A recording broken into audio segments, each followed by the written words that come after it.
All right, everybody. So, time this video airs, it'll be April Fool's Day. But this is no joke here. We've got a lot of time invested, and we're getting to that point very close to pulling the trigger on this thing. So, just want to kind of give you a walk around the car here, kind of explain what we're doing and the way I've done it. Owner of the car is Jace Croft. I've just kind of put that on there. Way if you're hunting videos, you can see which car it is, because this car looks the same as any other car when it's primed and taped up.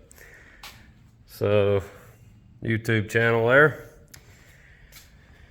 This particular car, I've decided, because of the satin black tail panel trim that was not correct for a 70. Owner wanted that to paint the corners of the car separately. Now, this only works on a color like black on the same day that you're painting the rest. I would still just had to do a better job of masking had he wanted another color, especially a metallic or pearl color. But it's not going to be an issue here. This car is going to look a lot like the black with red interior car, but this is going to be triple black. We have got a ton of blocking in on this thing. And this, I'm going to be pretty confident and say is actually going to be a better finished product than my car was. I spent some extra time on this one, getting gaps and stuff even better.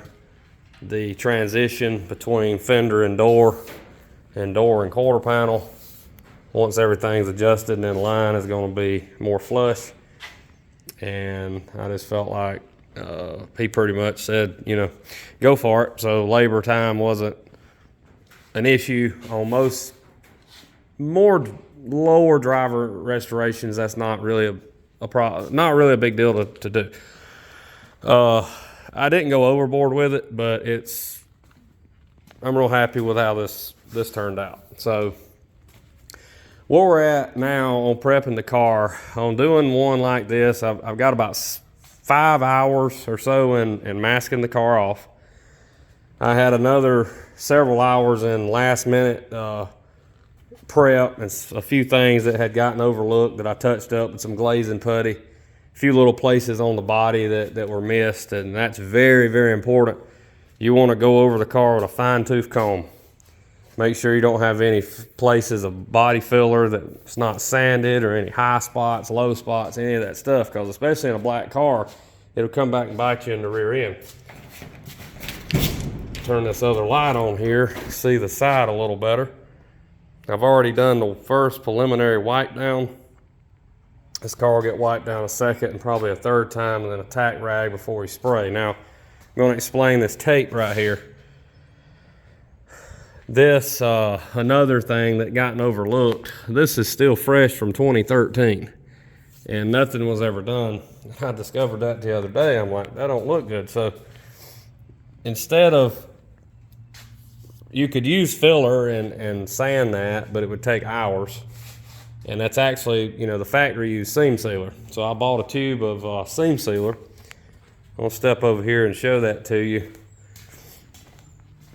It's Sim black seam sealer. And this is the only thing the paint store had in stock. My other stuff, the Dynatron that I normally use in a can that I just scoop out, hadn't come in. So we're going to take our stab at using that.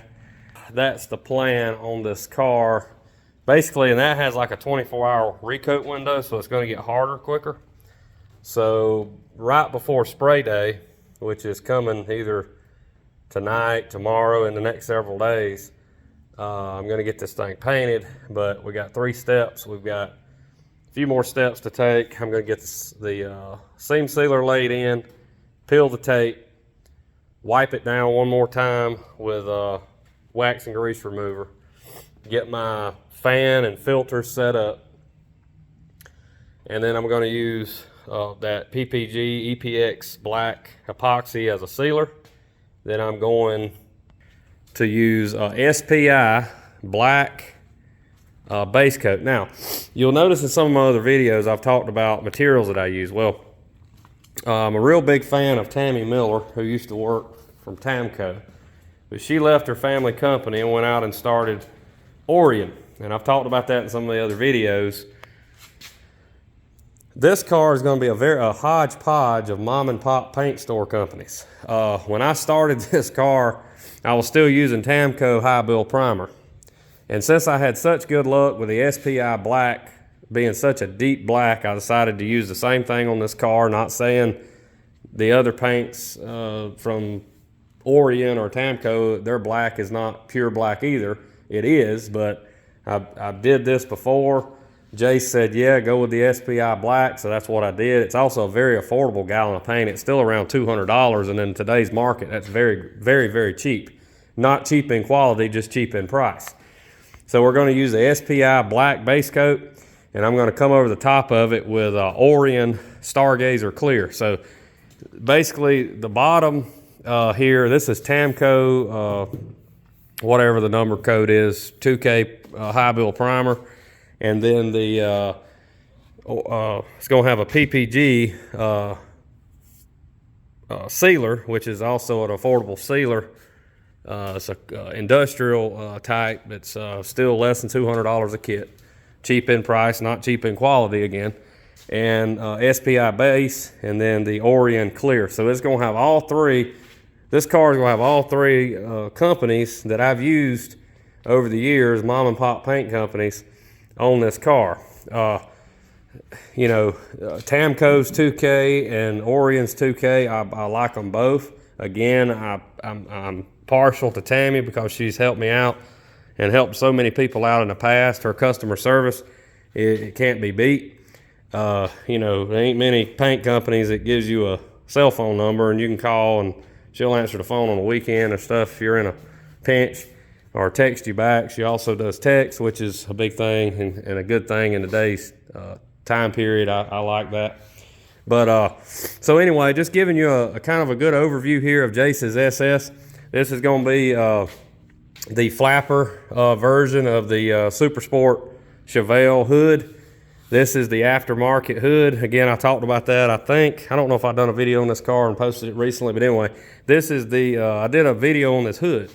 And a very good fitting hood, very strong and durable hood. So if all aftermarket parts were made like this hood, we wouldn't have any problems. Unfortunately, that's not the case.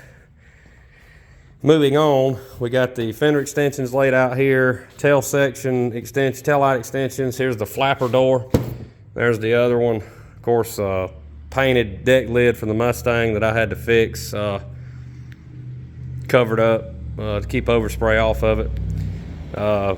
Run into an issue with aftermarket deck lid, got damaged. Long story short, I put the original back on there, so I was able to use the aftermarket one for patch panels, and I need to do a video about that for you Mustang and Ford people to stay away from aftermarket Ford trunk lids. Hopefully there's a better solution out there one day. That thing's a piece of junk. So anyway, moving on from that, we got our masking job taken care of. We got our exhaust pipe covered up. We got our rockers masked off. Got the engine compartment totally sealed. I like to use blankets and stuff. These do a real good job of keeping overspray off of stuff. This will do a better job of keeping overspray off than this. So the problem is this has lint. So you can't tape your windows up with this. But under hood, stuff you need to stuff and cram, a blanket works very well for under the hood. I'm going to keep this video under 10 minutes. With that being said, next time you see this car, it'll be painted, and then it's going to be cut, and it's going to be off to the upholstery shop. It's coming back, going to be finished cut and buffing. Trying to take my time with that process so we don't have a massive dieback situation that I've cried about in past videos. So anyway, that being said, this is Jared 1970 Monte. If you haven't subscribed to the channel, please do so. I just went above 2,000 subscribers.